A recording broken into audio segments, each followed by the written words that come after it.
Assalamualaikum warahmatullahi wabarakatuh. Pada kesempatan kali ini kita belajar tentang peluruhan.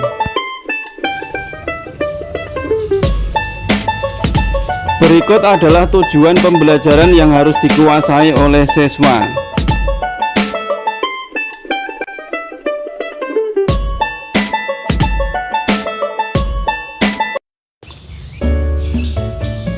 Gejala radioaktivitas pertama kali ditemukan oleh Henry Becquerel ketika sedang mempelajari tentang fluoresensi dan fosforesensi.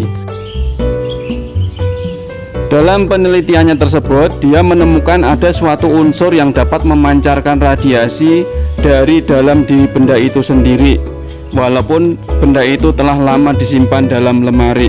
Peristiwa ini disebut dengan radioaktivitas.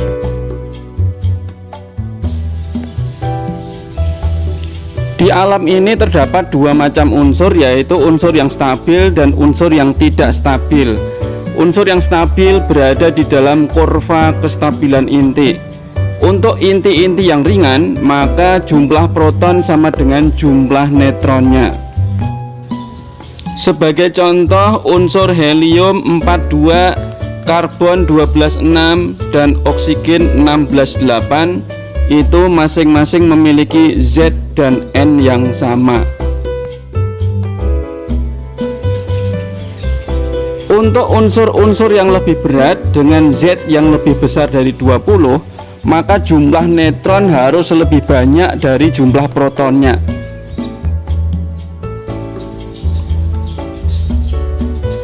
Mengapa demikian?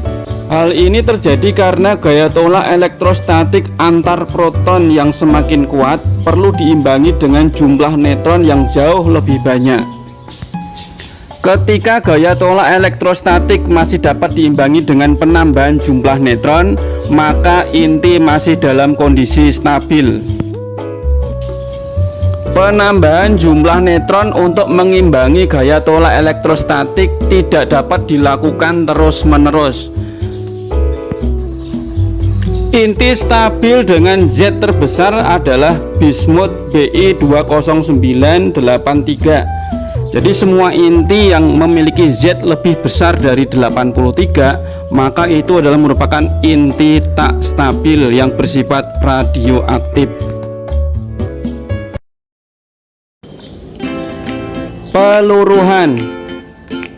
Peluruhan yaitu peristiwa perubahan inti atom tak stabil menjadi inti atom lain yang lebih stabil dengan disertai pemancaran sinar radioaktif. Macam-macam peluruhan. A. Peluruhan alfa.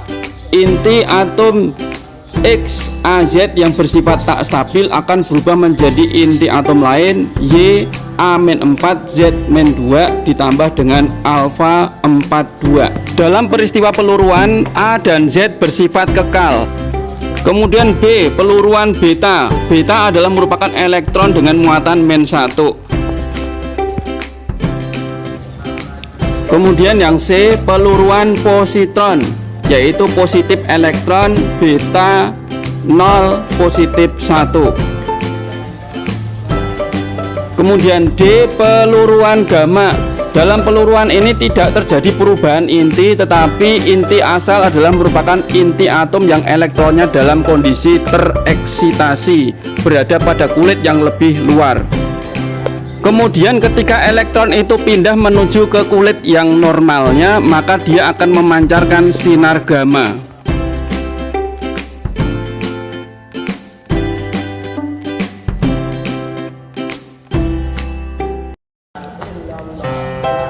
Kemudian kita lanjutkan dengan konsep waktu paro, bahwa dalam perubahan inti atom tak stabil menjadi inti atom yang lebih stabil itu memerlukan waktu. Waktu yang diperlukan agar separuh massa inti tak stabil menjadi atom yang lebih stabil, maka disebut dengan waktu paro.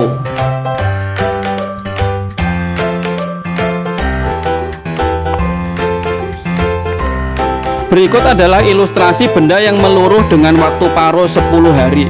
Dalam waktu 10 hari maka separuh masanya berubah menjadi inti yang lebih stabil. Kemudian dalam waktu 10 hari berikutnya tidak langsung habis, tetapi separuh dari yang masih aktif tadi berubah menjadi inti yang lebih stabil lagi, sehingga tinggal seperempatnya. Kemudian dalam waktu 10 hari lagi yang seperempat tadi tinggal menjadi seperdelapannya. Jadi berkurang separuh, separuh, separuh, dan seterusnya. Warna biru adalah inti asal yang bersifat radioaktif, dan warna coklat adalah inti baru yang lebih stabil. NT adalah massa unsur radioaktif yang tersisa, kemudian N0 adalah massa unsur radioaktif mula-mula.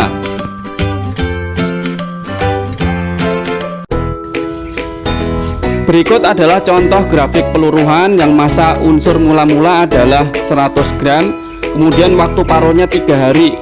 Dalam waktu 3 hari maka unsur yang telah berubah adalah sebanyak 50 gram.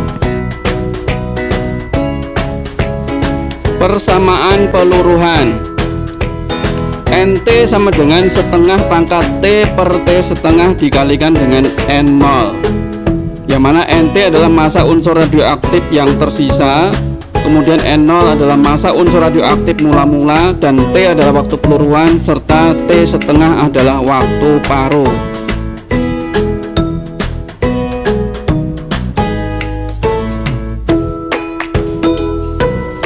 Tetapan peluruhan, yaitu menyatakan jumlah peluruhan yang terjadi tiap satuan waktu. Tetapan peluruhan dilambangkan dengan gamma, yang mana gamma sama dengan 0,693 per T setengah.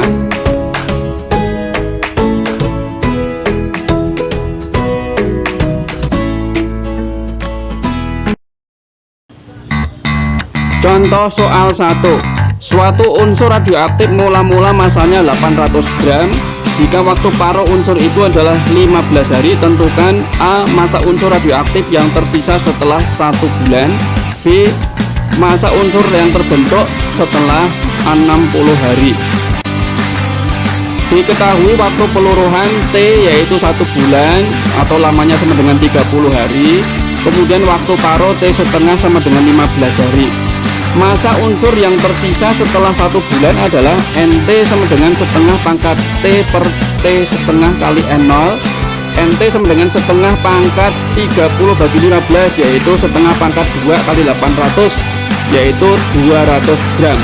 Kemudian yang B, diketahui waktu peluruhan 60 hari. Unsur yang tersisa setelah 60 hari yaitu NT sama dengan setengah pangkat 4 kali 800, yaitu 50 gram. Sehingga unsur baru yang terbentuk yaitu 800 dikurangi 50, yaitu 750 gram. Contoh soal 2. Suatu unsur radioaktif setelah 6 tahun masanya menjadi 12,5% dari masanya semula. Tentukan waktu paro unsur itu. Di sini kita bisa menggunakan tabel perkembangan peluruhan, yaitu dari mula-mula 100% kemudian menjadi 50%, kemudian menjadi 25%, kemudian menjadi 12,5%. Itu adalah merupakan 3 tahap. Jadi 3 tahapan tadi menunjukkan bahwa N itu sama dengan 3. Kemudian setelah N ketemu, maka kita masukkan dalam persamaan N sama dengan T dibagi dengan T setengah. T setengah atau waktu paro sama dengan T waktu peluruhan dibagi dengan N, yaitu 6 dibagi dengan 3, yaitu sama dengan 2 tahun. Terima kasih atas perhatian Anda dan salam sukses. Assalamualaikum warahmatullahi wabarakatuh.